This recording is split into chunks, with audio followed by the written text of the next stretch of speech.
মাই স্টোরিজিনী Bengali audio book সংকলনের শ্রুতিনাট্য প্রযোজনা ঢেকি বাহনের কলঙ্ক ভঞ্জন।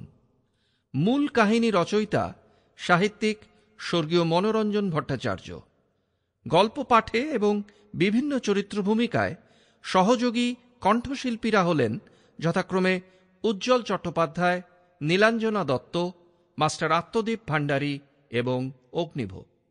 প্রসঙ্গত উল্লেখযোগ্য, মাই স্টোরিজিনী বেঙ্গলি অডিও বুকের নানান গল্প শুনতে সার্চ বারে একসাথে টাইপ করুন MYSTORYGENIE। এই ইংরেজি বর্ণগুলি টাইপ করবার সময় শব্দ তিনটির মাঝে কোনো স্পেস ছাড়বেন না।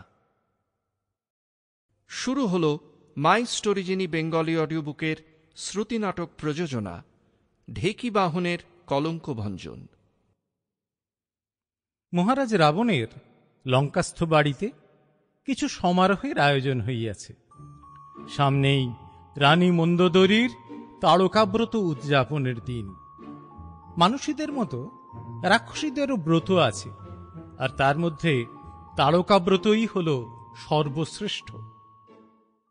রানীর স্বাদ গিয়াছে, এই ব্যাপারে একটু ব্রাহ্মণ ভোজনের ব্যবস্থা হয়। এ কথার অর্থ এই নয় যে ব্রত উদযাপনের দিন মন্দোদরী কয়েকটি ব্রাহ্মণ ধরিয়া ভোজন করিবেন। সে দিন রাক্ষসদের আর নাই। এখন তারা দুনিয়ার একটি সভ্য জাত।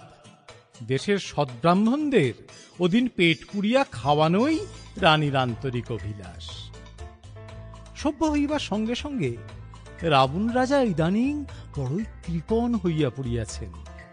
গাঁটের পয়সা বড় সহজে বাহির করিতে চান না। তাহার সাবেক কালের তৈরি লঙ্কাস্থ বাড়িটা ছিল আগাগোড়া সোনায় মোড়া। লোকে তার বর্ণনা দিতে গিয়া বলিত স্বর্ণপুরী লঙ্কা। রাজা এখন তার সমস্ত সোনা তুলিয়া নিয়া ব্যাংকে জমা দিয়া দিয়াছেন। লোকে এ বিষয়ে কোনো প্রশ্ন তুলিলে বলেন, ওসব আর্কিটেকচার পুরনো হয়ে গেছে, বুঝেছ? লন্ডন, নিউ ইয়র্কে নতুন ধরনের আর্কিটেকচার দেখে এসেছি, এবার তারই বন্দোবস্ত করতে হবে। আসলে কিন্তু রাশি রাশি সোনাই কেবল লঙ্কা ব্যাংকে জমা হইয়াছে। নূতন আর্কিটেকচারের কোনো পাত্তাই নাই। সেবার যখন কুমার মেঘনাদ কোটি কোটি দর্শকের সম্মুখে মহারাজ ইন্দ্রকে টেনিস খেলায় পরাজিত করিয়া ইন্দ্রজিৎ উপাধি লাভ করেন, তখন রাবণকে একটা বড় দরের ভোজের বন্দোবস্ত করিতে হইয়া। Sample complete. Ready to continue?